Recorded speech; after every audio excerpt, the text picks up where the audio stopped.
Angelina Jolie just landed a major legal win over Brad Pitt as a judge has now ordered him to release documents that could shed light on alleged abuse during their marriage. The ruling adds fuel to their ongoing bitter battle over Chateau Miraval, the French vineyard that they once owned together. With millions of dollars at stake and both sides accusing each other of misconduct, this high-profile legal war shows no signs of letting up, and it's only set to get uglier. Welcome to Sidebar, presented by Law&Crime. I'm Jesse Weber. Well, the bitter legal battle that's been happening between former A-list couple Angelina Jolie and Brad Pitt took another dramatic turn this week as Jolie scored a significant victory in her fight against her ex. A judge has ruled that Brad Pitt has to hand over some very crucial documents and communications that could potentially back up Jolie's accusations that Brad Pitt abused her during their marriage.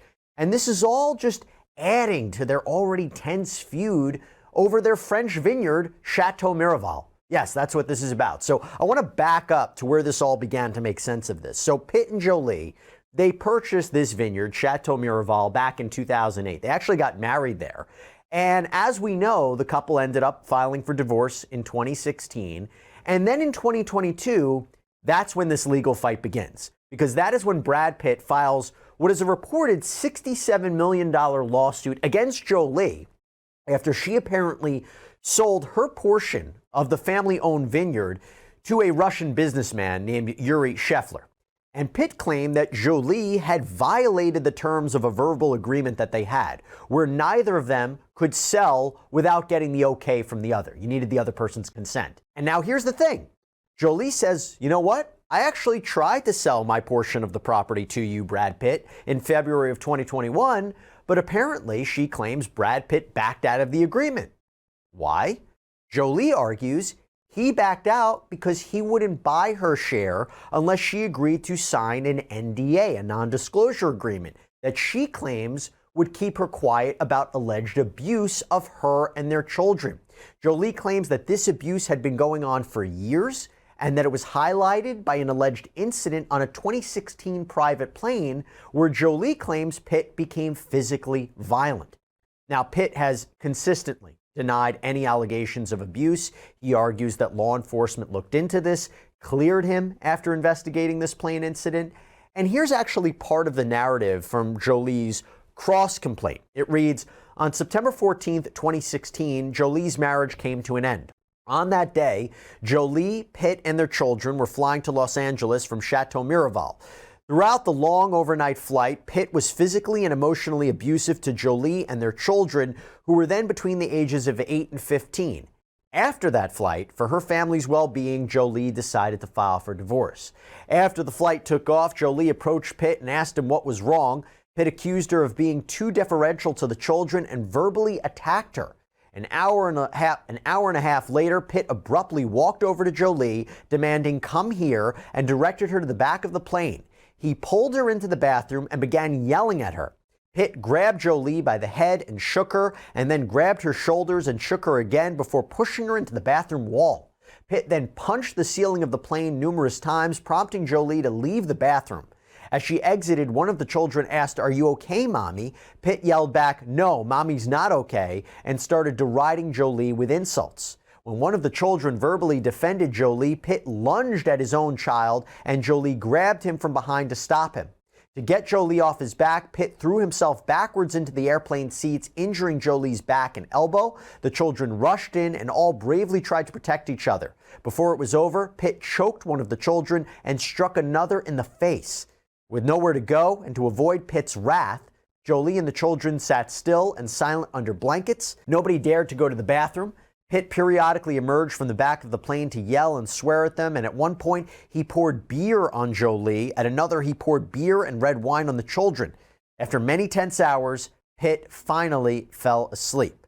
Now, these are her allegations, and Jolie's attorneys go on to say that she arranged for different transportation from the airport to a hotel where she planned to stay with the children, and the complaint says that when she woke Pitt up to tell him, he was once again verbally and physically abusive to Jolie and the children before allegedly saying, F you all, and then got off the plane. Now, Apparently, the FBI did an investigation, and they closed that investigation. In fact, the LA County Department of Children and Family Services cleared Brad Pitt, and he wasn't charged. Hey there, everybody. So I want to thank Morgan & Morgan for sponsoring this episode of Sidebar. Always love talking about them. Now, here is the incredible thing about Morgan & Morgan, and one of the reasons why I like talking about them so much. Hey, say something about our big wins. You're not supposed to come on camera. The reason Morgan & Morgan, America's largest personal injury law firm, is so big, and I'm sure you can guess it, is because they win a lot. And that's Don't forget huge verdicts. Yeah, they've won big verdicts, $6.8 million in New York, $26 million in Philadelphia. You see, the thing about them is they don't settle for lowball insurance offers from insurance companies, which is something. Mention that you can submit a claim from your couch at home and on your phone. Dan, they've completely modernized the process by submitting your claim, talking to your legal team. It's all done straight from your smartphone. Again, that's something With 8 clicks or less. 8 clicks or less. Yes. You can see if you have a case in just a few minutes. 1,000 lawyers. We have over 1,000 lawyers. All right. You know what, Dan? If you really think you can do better, maybe you should just do it yourself. What Jesse was getting at is if you've ever been injured in an accident, you can check out Morgan & Morgan. You can submit a claim in 8 clicks or less. To start your claim, just visit forthepeople.com/LC Sidebar. You came a little too close to me. It hurt me a little bit. I'm probably actually going to have to hire you guys now, but that was well said. That was well said.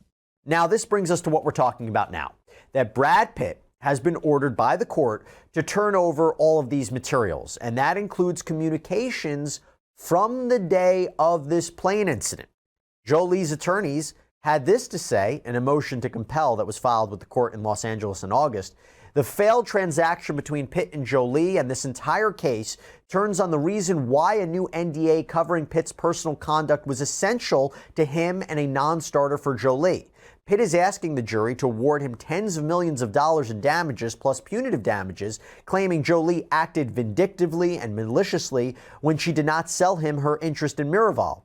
In contrast, Jolie's position is that she had an agreement to sell her interest to Pitt, but he refused to go forward unless she signed a new draconian NDA designed to change her voluntary silence to Pitt's contractual right to demand that she never speak publicly about Pitt's abuse, control, and cover-up. Jolie must have the opportunity to present evidence to the jury showing why Pitt needed the new NDA and why she viewed that new proposed NDA as unacceptable, economically abusive, and coercively controlling.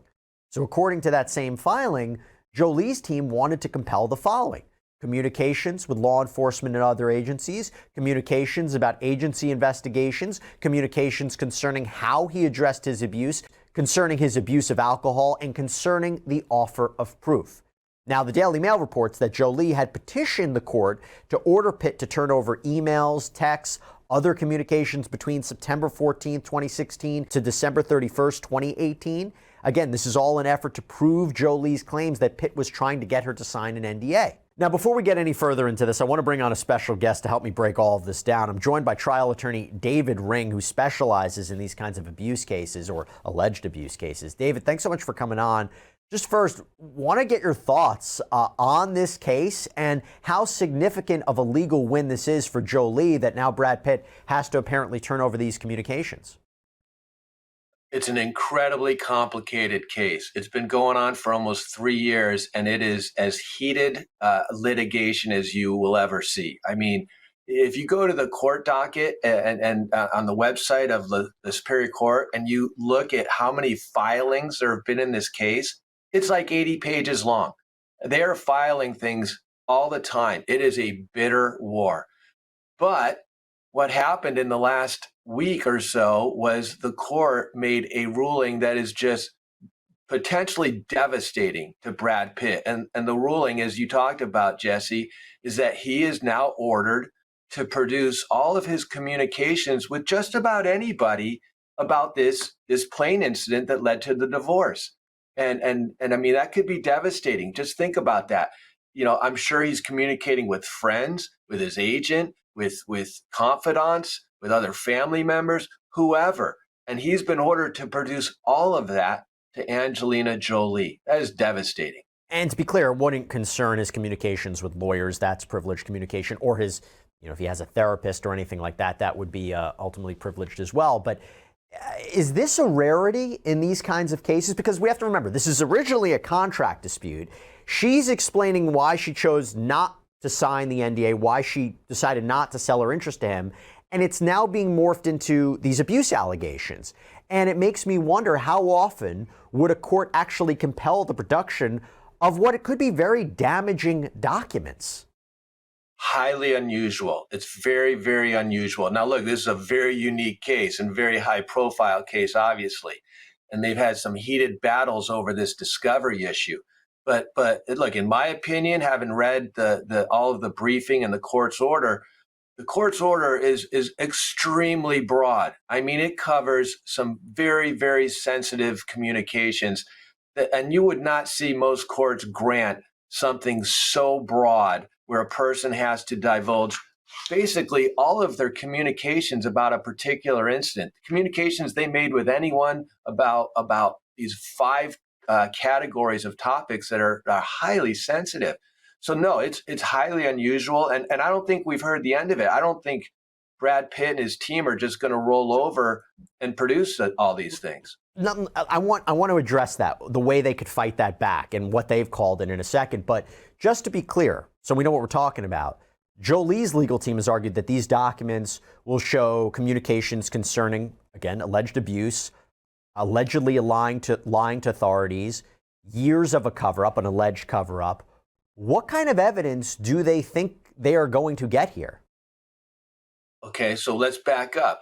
Her point in this whole lawsuit is, hey, I would have entered into this sale of the Marival vineyard with you, Miss Brad Pitt, except you then offered me this draconian non-disparagement agreement that I refused to sign. The reason you offered it to me is because you want me to remain silent about all of your bad acts that happened in this marriage, physical abuse, alleged physical abuse towards Angelina Jolie and the kids. And so she says to the judge, in order for me to prove my case, I'm entitled to evidence that he did engage in these bad acts. And what's the best evidence of that? His own admissions that he may have made to other people in text messages and emails.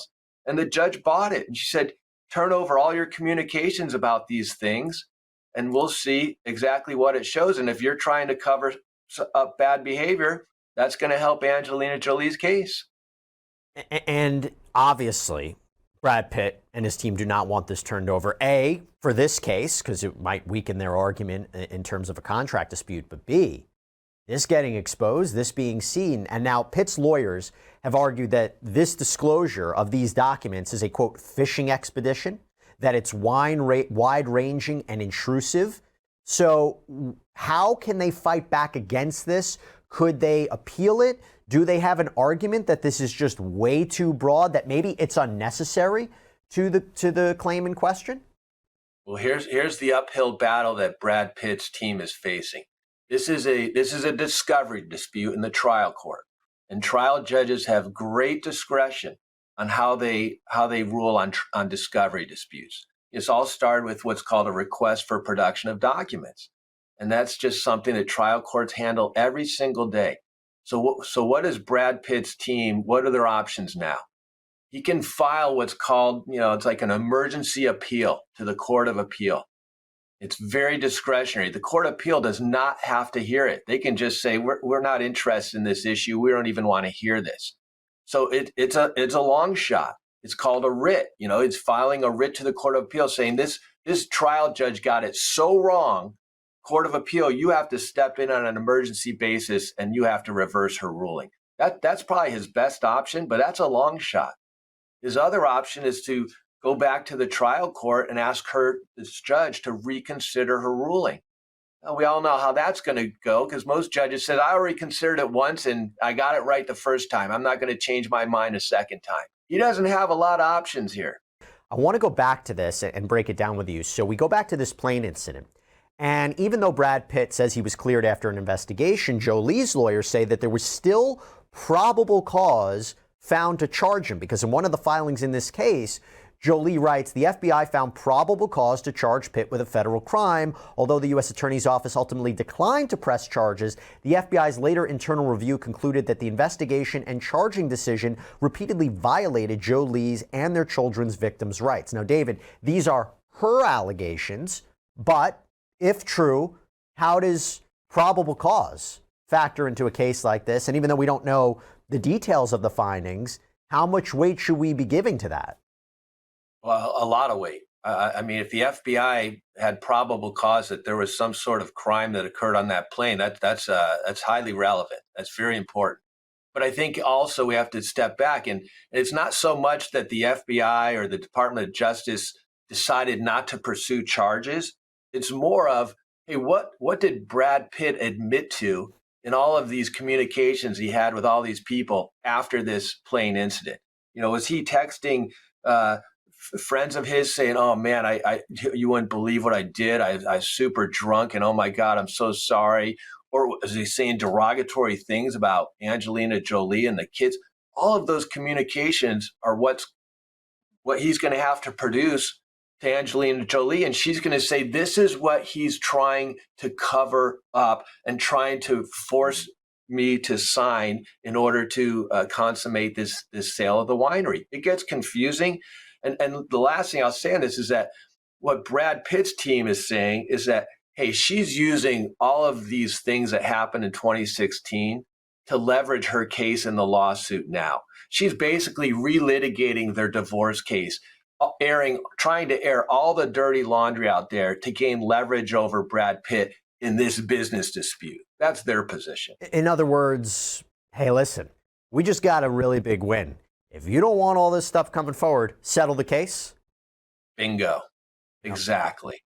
And it's a big win. She just gained a lot of leverage over Brad Pitt with this ruling from the court. Interesting. You mentioned the divorce. There's a lot of moving parts to this. I wanted your expertise on this. So there's another issue we have to talk about, the custody hearing. So Jolie says that when she went into this custody hearing, she was hoping that Pitt would come to understand, again, according to her, the harm that his alleged abuse had on the family. She says apparently never did. She writes, quote, Pitt never came to this understanding and sought 50-50 custodial time, including with children with whom he had not had a stable relationship in years, but also sought sole custody if the children did not sufficiently bond with him. Now, according to Jolie, some of the couple's children, they even wanted to testify during this custody hearing, but apparently that was denied. She writes, despite the legal relevance and obvious importance of Pitt's physical abuse of his own children and the children's preferences on custody, Judge Odekirk sided with Pitt and refused to allow any children to give their testimony. So in response to that ruling, Jolie filed the sealed evidence regarding alleged domestic violence. And this is what intertwines with the couple's business dispute over Chateau Miraval. And we're going to get to that a little bit more. But David, I want to bring you in here. First, what are some of the reasons, if you know, why a judge would deny having children speak at a closed custody hearing? And let me add to this, it seems that Jolie appeared to accuse the judge, who was a private retired judge, of being biased, that he had financial dealings with Pitt's attorneys. And that, I guess the assumption would be that's why he prevented the children from testifying. But in your experience, is that unusual? It's not unusual. Again, it comes down to the discretion of the judge who's handling the hearing. And so again, this gets complicated, but let me try to lay it out. So Judge Odekirk had been a Superior Court judge, retired and became basically a mediator, an arbitrator, a private. A lot of judges do that. They go into private mediations. And he is actually the judge who married them in France at the chateau. He was the officiant of that. So they agreed to use him in this custody dispute, which was behind closed doors. This was an arbitration. And Judge Odekirk made the decision that I'm not going to hear from the kids. I don't need to hear from them. I have enough evidence in front of me to make a decision. And his decision was that they should have joint custody of the kids. All right. So what Angelina Jolie was not happy with that decision. She did not. That was a win for Brad Pitt. And so what happened next was Angelina Jolie said, well, Judge Odekirk was biased. because he had cases in the past with Brad Pitt's legal team, and he was required to disclose that, and he didn't. And she won that argument.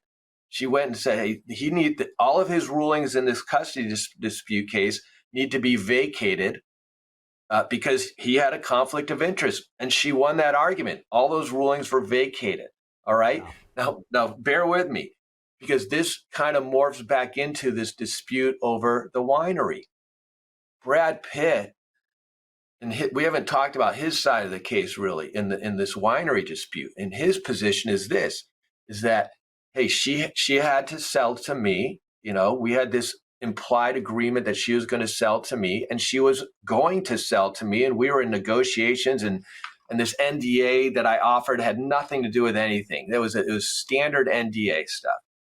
And right around that same time was when Judge Odekirk ruled basically in Brad Pitt's favor for joint custody.